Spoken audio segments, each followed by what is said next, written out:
గగన్ భూమి కోసం అని చెప్పి ఒక శారీ గిఫ్ట్గా ఇస్తాడు. ఇక ఆ శారీ చూడగానే భూమి ఎంతో హ్యాపీగా ఫీల్ అవుతూ thank you Baba, thank you so much అని చెప్పి గగన్కి ముద్దులు పెడుతూ ఉంటుంది. ఒక శారీ గిఫ్ట్గా ఇచ్చినందుకే 3 ముద్దులు పెట్టావు అని చెప్పి గగన్ మురిసిపోతూ ఉంటాడు. దాంతో భూమి శారీ గిఫ్ట్గా ఇచ్చినందుకే ఈ ముద్దులు కాదు బాబా, మరొక సర్ప్రైజ్ కూడా ఇచ్చావు కదా అందుకు పెట్టాను అని భూమి అంటూ ఉంటుంది. ఇంకొక సర్ప్రైజా ఏంటదని గగన్ అంటూ ఉంటాడు.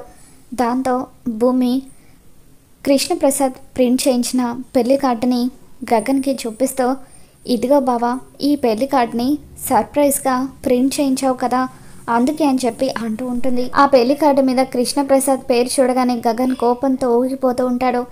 ఈ పెళ్లి కార్డు నేను ప్రింట్ చేయించింది కాదు, ఆ కృష్ణప్రసాద్ ప్రింట్ చేయించింది, అతను ఎక్కడా అని చెప్పి అరుస్తూ ఉంటాడు.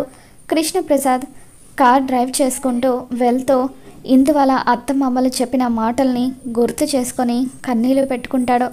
మీ అన్నయ్య పైకి చూడ్డానికి మాత్రమే కోపంగా ఉంటాడు, కానీ మనసు మాత్రం వెన్నపూస. అందుకే నీ కంట్లో నీరు చూడలేక మీ అన్నయ్య నీకు కట్నం మొత్తం ఇచ్చేశాడు కదా అని చెప్పి ఇందువల్ల అత్తమామలు కృష్ణప్రసాద్ ముందు ఇందుకి చెప్పడంతో గగన్ గొప్పతనం తెలుసుకున్న కృష్ణప్రసాద్ అలా ఎమోషనల్ అవుతూ కార్ డ్రైవ్ చేసుకుంటూ ఎక్కడికో వెళ్తూ ఉంటే అప్పుడు గగన్ కూడా కృష్ణప్రసాద్ మీద కోపంతో కార్ డ్రైవ్ చేస్తూ కృష్ణప్రసాద్ దగ్గరికి వస్తూ ఉంటాడు. మరి రాబోతున్న ఎపిసోడ్లో ఏం జరగబోతుందో మళ్ళీ మన ఛానల్లో తెలుసుకుందాం. ఈ వీడియో మీకు నచ్చినట్లయితే ఒక లైక్ చేయండి.